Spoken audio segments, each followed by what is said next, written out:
Murakaze neza ku rubuga ftk.com, isoko rya mbere rishaje kurusha andi yose mu isi mu bigendanye na cryptocurrency. ftk.com imaze imyaka irenga 25 yose ibayeho uhereye ubu ngubu. Mwibuke cryptocurrency ya mbere mu isi Bitcoin yaje mu mwaka wa 2009. Amasoko ya cryptocurrency yo yaje mu myaka mike yakurikiyeho.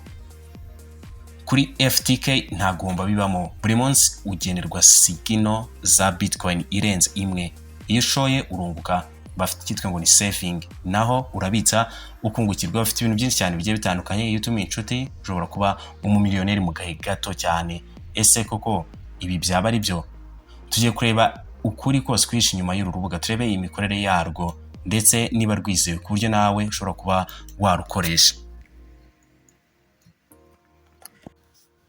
Nkwibutsa ni buri mushya kuri YouTube channel yacu yitwa Xmenya Official, kora subscribe ukore no kunzogera kugira ngo ibiganiro nk'ibi bidasanzwe ibijye bibageraho mu buryo bworoshye cyane. Ikindi biganiro byose tubagezaho nimwe muduhereza ibitekerezo, nimwe mu byitiramo. Bityo niba wumva ari cyo wifuza ko twazakugezaho ubutaha, watwandikira muri comment. Nk'ibisanzwe muri kumwe na Mr Buda, muhawe ikaze.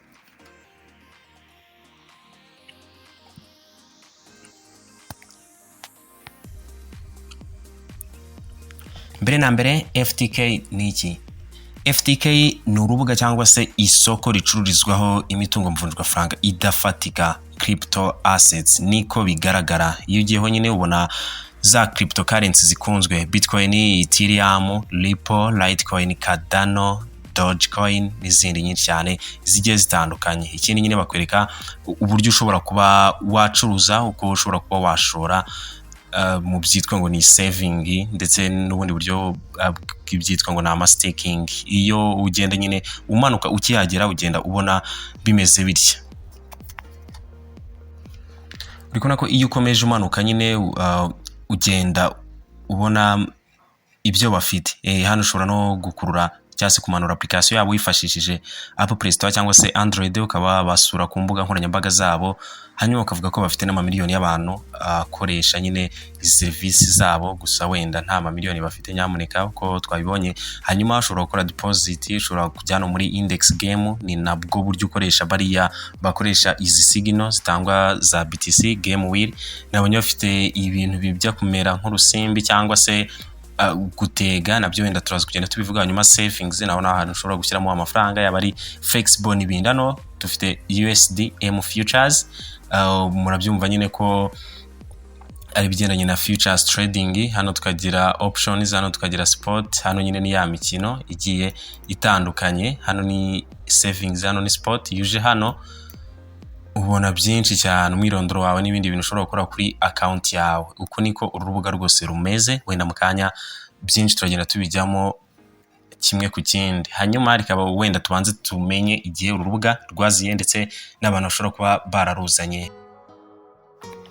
Nkuko tumaze iminsi tubibamenyesha rero, ibiganiro byose bidasanzwe kuri Xmenya ni iki kirimo bigiye kuzajya bica ku wundi muyoboro wacu mushya witwa Xmenya Official. Ni iki rero niba ushaka kukireba, ese FTK ni iki, ikora gute, ibyiza byayo, ibibi byayo, ese yaba yizewe ku buryo umuntu yayikoresha, ni bande bayizanye, buri kimwe cyose wifuza nyine kuba wamenya amatsiko yose, ntahandi ubisanga ni muri icyo kiganiro. Link yayo iri muri description y'iyi video, urayikanda uregere kuri icyo kiganiro cyose. Nkwibutsa nyamuneka, bitewe nyine nuko ariho tugiye kuzajya tunyuza ibiganiro byacu byose bidasanzwe, wihangana ukore subscribe, ukore no kunzogera kugira ngo ibiganiro byose nyine nk'ibyo byose bidasanzwe byo bigeraho mu buryo buri cyane. Kindi muduhe na comment uko muri kubibona, ndetse n'ibindi biganiro byose mwifuza kuba mwabona kuri umuyoboro mushyashya. Nizere ko duhurirayo buri umwe wese nyine agasobanukirwa n'ushaka kumenya byinshi kuri urwo rubuga rwa ftk.com.